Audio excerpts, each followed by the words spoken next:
മുഖ്യമന്ത്രിയുടെ ഈ വർഷത്തെ ഏറ്റവും മികച്ച കോമഡി പ്രസംഗം. ഒരു ന്യൂനപക്ഷത്തിന്റെ വോട്ട് ബാങ്കിലേക്ക് കണ്ണും നട്ട് ഭീഷണി, പ്രലോഭനം, പ്രീണനം തുടങ്ങിയ പ്രയോഗങ്ങളിലൂടെ സംഘപരിവാർ കേരളത്തിലെ ചില ന്യൂനപക്ഷങ്ങളെ പ്രീണിപ്പിക്കുന്നുവെന്നും ചില അവസരവാദികളെ സുഖിപ്പിക്കുന്ന വർത്തമാനത്തിൽ കിട്ടുന്നതുകൊണ്ട് അതാണ് കേരളത്തിന്റെ പൊതുവികാരമെന്ന് തെറ്റിദ്ധരിക്കരുതെന്നും പറഞ്ഞുകൊണ്ട് BJPക്കും തലശ്ശേരി ബിഷപ്പിനുമെതിരെ മുഖ്യമന്ത്രി പിണറായി കണ്ണൂർ പെരളശ്ശേരിയിൽ നടത്തിയ പ്രസ്താവന 2023 കേരളത്തിലെ ഏറ്റവും വലിയ കോമഡിയായി മാറിയിരിക്കുകയാണ്. ആരാണിത് പറയുന്നതെന്നോ? കേരളത്തിലെ ഒരു പ്രത്യേക സമുദായത്തിന് അവർ ചോദിക്കുന്ന എല്ലാ ആനുകൂല്യങ്ങളും കൊടുത്ത് അവരെ സുഖിപ്പിച്ച് കൂടെ നിർത്തി ഭരിക്കുന്നത് ആരാണോ അയാൾ തന്നെ. താൻ സ്വയം ചെയ്യുന്ന കാര്യം മറ്റുള്ളവരുടെ തലയിൽ വെച്ച് കെട്ടി മാന്യം ചമയാൻ ശ്രമിക്കുന്ന പിണറായി സഖാവ് തന്റെ മുഖം വികൃതമായി തുടങ്ങിയതിന്റെ കടുത്ത ജാള്യത മറച്ചു പിടിക്കാനല്ലേ ഇപ്പോൾ ക്രൈസ്തവരുടെ മേൽ കുതിര കയറുന്നത്. അതിന് അദ്ദേഹത്തെ കുറ്റപ്പെടുത്താനുമാകില്ല. കാരണം മനസ്സിൽ കുറ്റബോധം തോന്നിക്കഴിഞ്ഞാൽ പിന്നെ ചെയ്യുന്നതൊക്കെ യാന്ത്രികമായിരിക്കുമെന്ന് രാജാവിന്റെ മകൻ എന്ന സിനിമയിൽ മോഹൻലാൽ പറയുന്നത് പോലെ മനസ്സിനെ വല്ലാതെ മതിക്കുന്ന കുറ്റബോധം കൊണ്ട് തന്നെയാണ് പിണറായി ഇന്നലെ അങ്ങനെയൊക്കെ വിളിച്ചു കൂവിയതെന്ന് ഉറപ്പാണ്. ഒരു പ്രത്യേക സമുദായത്തെ പ്രീണിപ്പിക്കാൻ ശ്രമിച്ച് മറ്റുള്ളവരെ വെറുപ്പിക്കാൻ തുടങ്ങിയിട്ട് വർഷങ്ങൾ ആയല്ലോ. മലബാർ മേഖലകളിൽ കൊടിയുടെയും നോട്ടീസുകളുടെയും നിറം മാറ്റിയും പാർട്ടി സമ്മേളന സദസ്സിനെ രണ്ടായി മറച്ചും വിപ്ലവഗാനത്തിന് പകരം സമ്മേളനങ്ങളിൽ മാപ്പിളപ്പാട്ട് പാടിയും ഇസ്ലാമിക സമുദായത്തെ സുഖിപ്പിക്കാൻ ശ്രമിക്കുന്നത് ആരാണെന്ന് കേരളത്തിലെ ജനങ്ങൾക്ക് അറിയാം. മദ്രസകളിൽ മതം പഠിപ്പിക്കുന്നവർക്ക് പൊതുഖജനാവിൽ നിന്ന് ശമ്പളം കൊടുത്തു.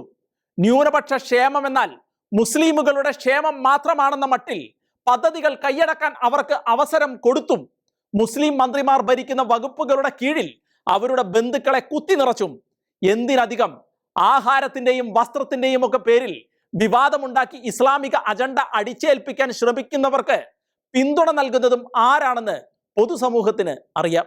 കനത്ത പ്രതിഷേധത്തെ തുടർന്ന് ഒടുവിൽ മുഖ്യമന്ത്രി തന്നെ കൈവശം വെച്ച ന്യൂനപക്ഷ ക്ഷേമ വകുപ്പ് ഇസ്ലാമിസ്റ്റുകൾക്ക് കൊടുത്ത വാക്കുപാലിക്കാൻ വിഴിഞ്ഞത്തെ ക്രൈസ്തവ ദ്രോഹത്തിന് ഉപകാര സ്മരണയായി അബ്ദുറഹ്മാൻ കൈമാറിയതും എല്ലാവരും കണ്ടിട്ടുണ്ട്.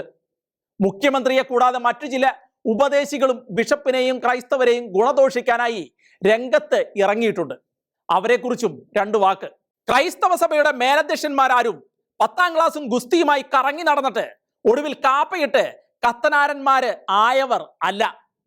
തങ്ങളെ ദ്രോഹിക്കുന്നതും സഹായിക്കുന്നതും ആരാണെന്നും ആരാണ് സൂത്രശാലികളായ കുറുക്കന്മാരെന്നും ആരാണ് ചതിയന്മാരെന്നും തിരിച്ചറിയാൻ ക്രൈസ്തവർക്ക് കഴിവുണ്ട്.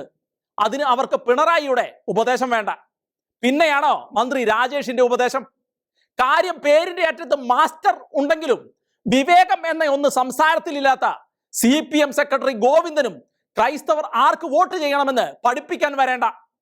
മനസ്സിനെ ബാധിച്ച അർബുദം പോലെ വർഗീയതയും ക്രൈസ്തവ വിരോധവും കൊണ്ടു നടക്കുന്ന പഴയ സിമിക്കാരൻ ജലീലിന്റെ ഭീഷണിയെ ഇനി ആര് വിലവെക്കുന്നു?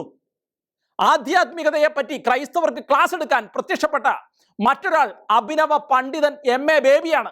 ബേബി സഖാവ് തൽക്കാലം പാർട്ടി ക്ലാസുകളിൽ പോയി സഖാക്കളെ ഇന്ന് കാണുന്നതല്ല യഥാർത്ഥ കമ്മ്യൂണിസം എന്ന് പഠിപ്പിക്കുക.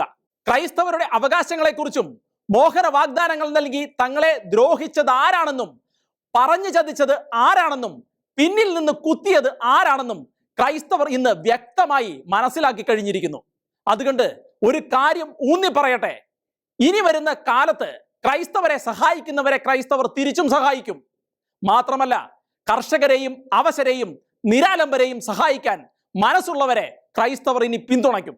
ആ നിലപാടിൽ നിന്ന് ഇനി ക്രൈസ്തവരെ പിന്തിരിപ്പിക്കാൻ ഇത് കേരളമാണ് എന്നും ഇവിടെ വർഗീയതയ്ക്ക് ഇടമില്ല എന്നും നാഴികയ്ക്ക് 40 വട്ടം ആരും ഉച്ചഭാഷിണി വെച്ച് കൂവേണ്ട കാര്യമില്ല.